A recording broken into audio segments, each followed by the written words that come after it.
Do you want all the one? I have the deer in the background. Can. Okay. But Sorry, I a have to bit put it like dusty, higher. yeah? No, it's okay. Oh, okay. Okay. But let me move. Yeah. Got space now. Yeah. So we can move.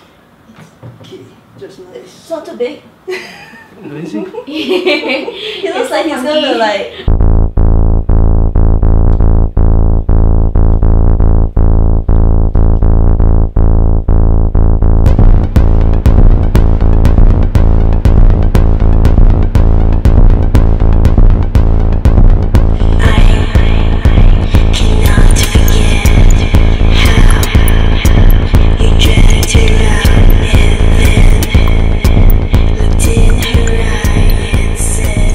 Well, I started when I was very young, so probably when I was about 7, because I learned the piano when I was 5, and maybe that got me started. And I also like listening to my parents' records and also watching all these like variety shows on TV.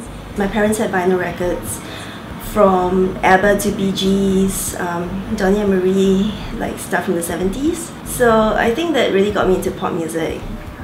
There was this show called Solid Gold, and they had like lots of artists from different genres performing and stuff like that.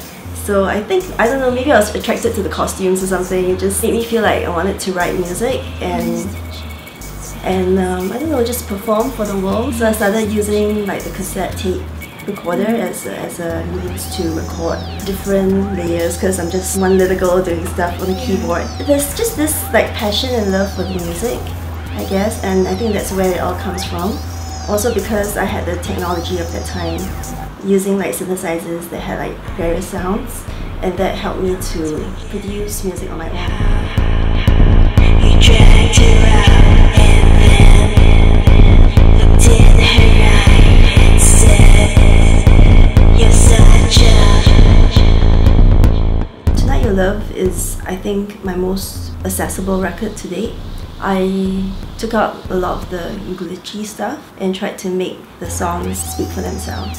Songwriting for me has always been very important, so I didn't want the songwriting to be masked by all of this overly affected stuff as I did in the past. In the past was more about expression, about feeling, but right now I'm concentrating more on the songs themselves.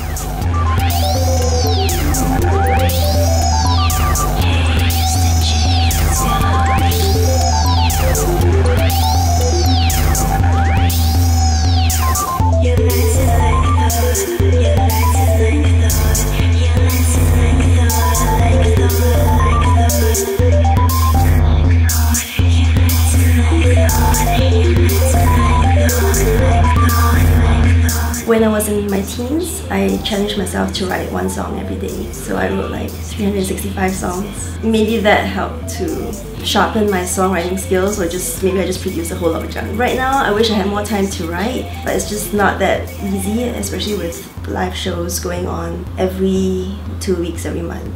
When I have a space of maybe 3 months, that's when I write.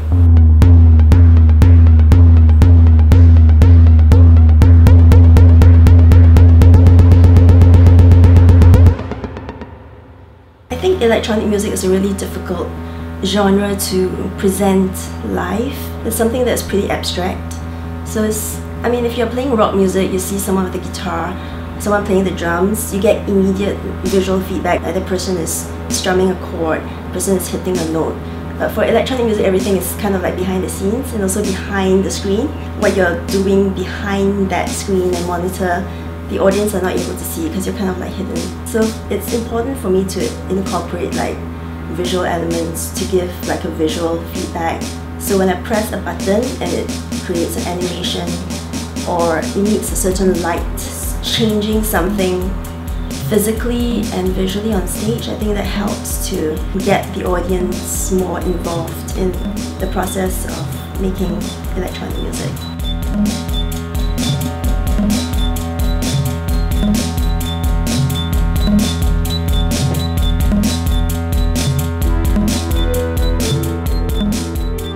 Usually I work on my own, so I will collect footage from the internet. So it's all like archival footage, stuff that was shot in the past, and it's all copyright-free material that I can just use and manipulate and modify for live projections. And also I work with visual artists as well, like Brandon and Afik from the Syndicate.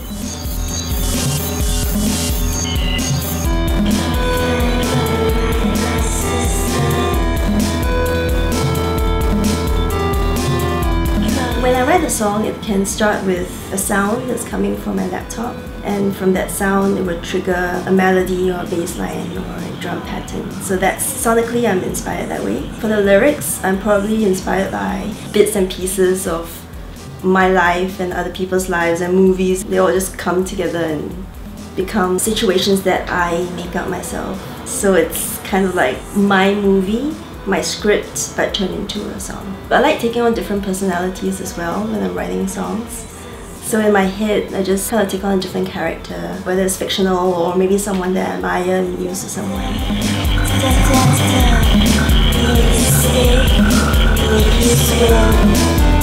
A lot of my hours are spent rehearsing actually for shows because I love my gadgets. So whenever there's a new instrument or controller around, and I try to incorporate that into my live sets. And if I try something new, it takes me like at least 2 weeks to redo everything.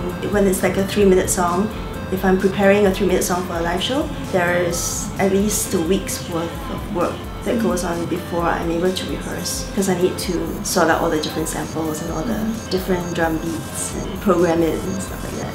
Why? Because I get bored really easily, and also I try to feature one new song for every live show. It just makes things more exciting.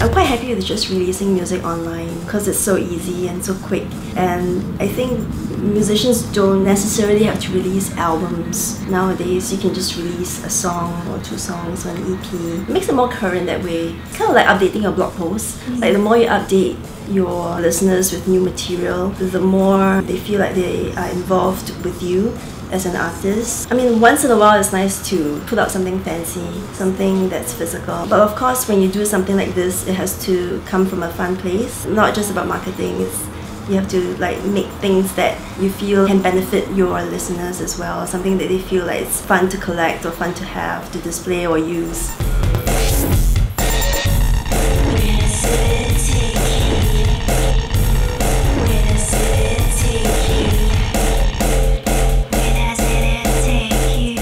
I'm really happy with where I am now. For me, being able to play shows and being able to tour is one of the joys of being a musician for me, because you spend a lot of time writing the music and it's a very private affair. Once you go on the road, and then it's like a different life altogether. It's not easy making the transition, but it's why you make music. You want people to enjoy it and you want people to listen to it and feel something for it. So I don't really think about where I want to be or what I want to be. I just want to keep doing what I'm doing right now.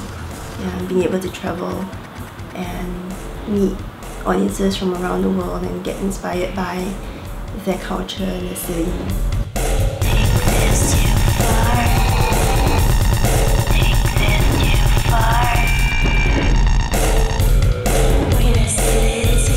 Given that we're pretty young as a pop music culture, I'm not sure if we can define the Singapore sound as yet. I think that's the good thing, because there's so many different styles of music going on right now. I used to think it was post-rock.